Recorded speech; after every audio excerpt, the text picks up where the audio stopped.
Hello students, welcome back to physics class. Students, आज का हमारा टॉपिक है first law of the thermodynamics with its limitations. ठीक है, तो इसकी ये जो हमारा टॉपिक है ये बीएससी सेकेंड ईयर का है। ठीक है, तो इसके अंदर हमें क्या पढ़ना है, सबसे पहले तो हम ये पढ़ेंगे कि हमारा फर्स्ट लॉ थर्मोडायनेमिक्स का होता,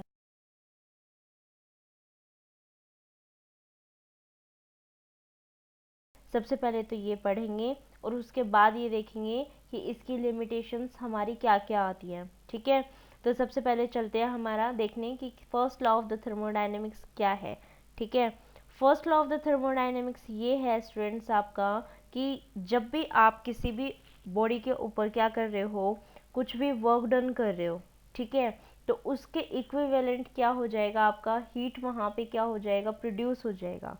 ठीक है, इसका मतलब क्या हुआ कि अगर आप, क्योंकि डायरेक्टली प्रोपोर्शनल हम लिख रहे हैं, यानी कि जो आपका वर्क है और जो आपका हीट है ये आपस में इंटर कन्वर्टिबल है। इसका मतलब जितना आप जितना अमाउंट का वर्क डन दोगे उतना अमाउंट क्या करवा दोगे, इक्विवेलेंट उसके वर्क वो हीट प्रोड्यूस करवा दोगे।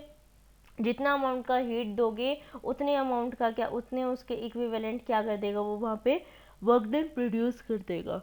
ठीक है, तो इसका मतलब अगर ये खुल रहा है यहाँ पे तो एक आपका जे यहाँ पे कांस्टेंट आता है।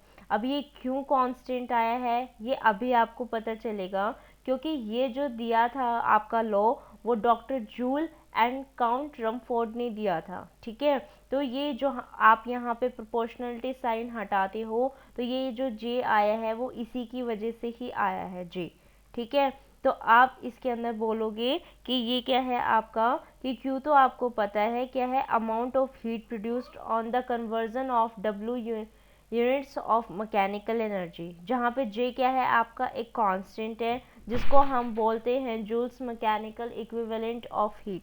ठीक है, बस ये है कि जो हम इसके अंदर वर्क डन ले रहे हैं, ठीक है, अगर हम ये कह दें कि जो हमारी हीट है वो कैलोरी में और वर्क डन को किस में ले रहे हैं, जूल में, तो ये जो जे कांस्टेंट आप बोल रहे हो ये कांस्टेंट कितना बन जाएगा आपका, 4.186 जूल पर कैलोरी। लेकिन अगर ये कह दें कि ये दोनों की दोनों आपकी किसके अंदर है, सेम यूनिट्स के अंदर है, अगर ये दोनों की दोनों सेम यूनिट्स के अंदर है तो आपका जो ये जूल है आपका जे है वो किसके इक्वल हो जाएगा, 1 के इक्वल हो जाएगा। और क्योंकि ये आपका एक दूसरे के डायरेक्टली प्रोपोर्शनल थे और जे आपका 1 हो के उसको ओपन किया जाए तो जो वर्क डन है आपका वो पूरा कितना हो गया आपका, क्यू के इक्वल हो गया। ठीक है, इसका मतलब जितना वर्क डन किया उतना ही आपका क्या आ गया, यहाँ पे हीट प्रोड्यूस हो गया। तो हमने यही तो कहा था वहाँ पे कि when a certain amount of work is done, an equivalent amount of heat is produced,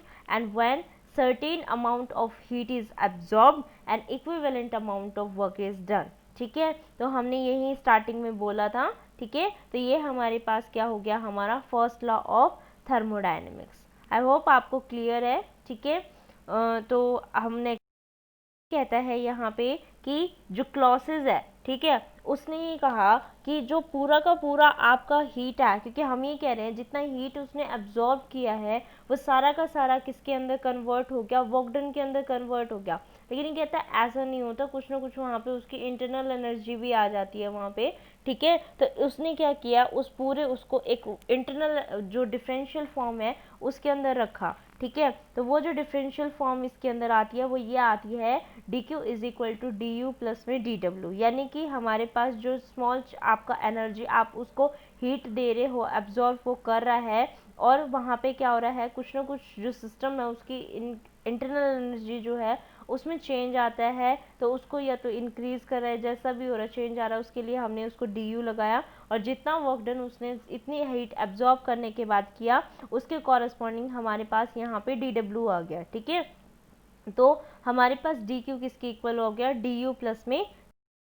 ठीक है, फिर इसके अंदर हमारे पास ये आता है कि अगर हम क्या लेके चले, एक साइक्लिक प्रोसेस लेके चले, तो साइक्लिक प्रोसेस एक्चुअली में क्या होता है कि जब भी कोई आपका, जैसे थर्मोडायनेमिकल प्रोसेस हमने देखे थे स्टार्टिंग में, ठीक है, अगर हम कोई भी प्रोसेस उसके अंदर लगा रहे हैं, कब तक उसके और वो अपनी ओरिजिनल स्टेट के अंदर अगेन उसके अंदर आ जाए।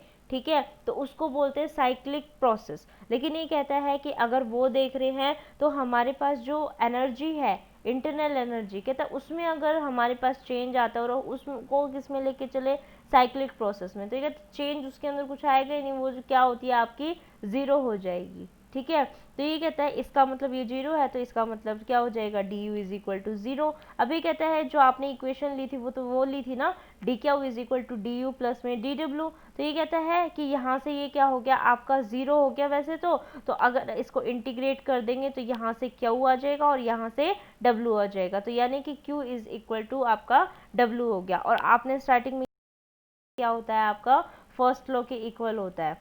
ठीक है, यही हमने बताया था ना। अब आता है इसके अंदर limitations of the first law of the thermodynamics. क्या है limitation, it does not give us information regarding the direction in which change will take place.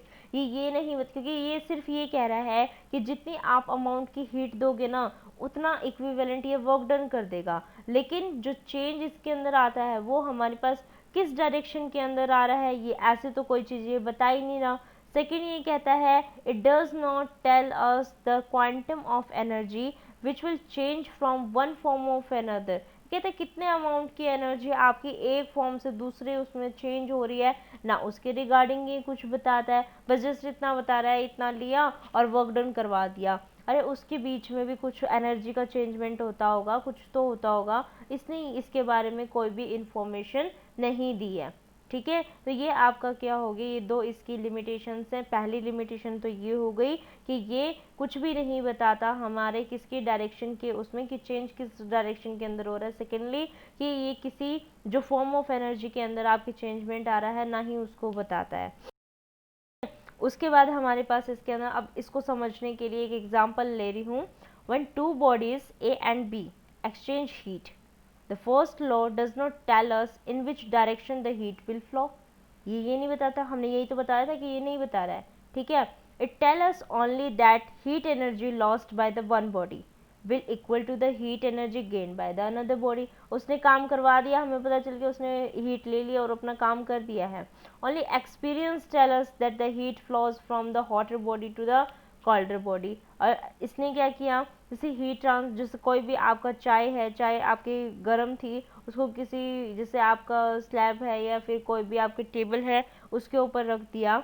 ठीक है, तो वो क्या हो जाती है, वो ठंडी होनी स्टार्ट हो जाती है, हॉट बॉडी से वो क्या होने, कोल्ड बॉडी की तरफ हमारे पास मूव करने लग जाता है। ठीक है, तो ये कहते हैं जिससे ये हमारे पास जो हीट है आपकी वो हॉट बॉडी से कोल्ड बॉडी की तरफ क्या होने लग जाती है, फ्लो होने लग जाती है। तो बस ये है कि वो हो गई, ये नहीं बताया कि उसकी डायरेक्शन कैसी क्या होगी। ठीक है, ये हमें जस्ट एक्सपीरियंस से पता चला कि हाँ ये यहाँ से यहाँ चली गई है। ठीक है, the physical concept of the temperature determines the direction of flow of heat which is not included in the first law. यानी कि हमारे पास जो ये टेम्परेचर वगैरह का कॉन्सेप्ट वगैरह है, ये सारा का सारा यही तो बता रहा है कि हीट यहाँ से यहाँ चली गई, लेकिन ऐसा तो कुछ हमारा फर्स्ट लॉ के अंदर था ही नहीं, इसीलिए क्या हो गया, हमारा फर्स्ट लॉ क्या हो गया, फेल हो गया। ठीक है, तो ध्यान रहे फर्स्ट लॉ हमारा क्या था कि जितना वर्क डन आप कर रहे हो उसके इक्विवेलेंट क्या करता है, वो वहाँ पे हीट प्रोड्यूस करता है। ठीक है, तो इसको ध्यान रखें। Thank you for watching this video students, and जिन्होंने भी मेरा चैनल सब्सक्राइब नहीं किया, चैनल सब्सक्राइब कर दे और साथ में जो बेल आइकन है उसके ऊपर भी क्लिक कर दे। और जो गूगल क्लासरूम है, जिन स्टूडेंट्स ने गूगल क्लासरूम के अंदर ज्वाइन नहीं किया तो कंपलसरी है वो सबके लिए, आप लोग गूगल क्लासरूम के अंदर ज्वाइन करेंगे। आपका जो व्हाट्सएप ग्रुप जो बनाया हुआ है उसके अंदर लिंक भी शेयर किया हुआ है आपका गूगल क्लासरूम का, तो होप कि आप सब ज्वाइन करेंगे। Thank you.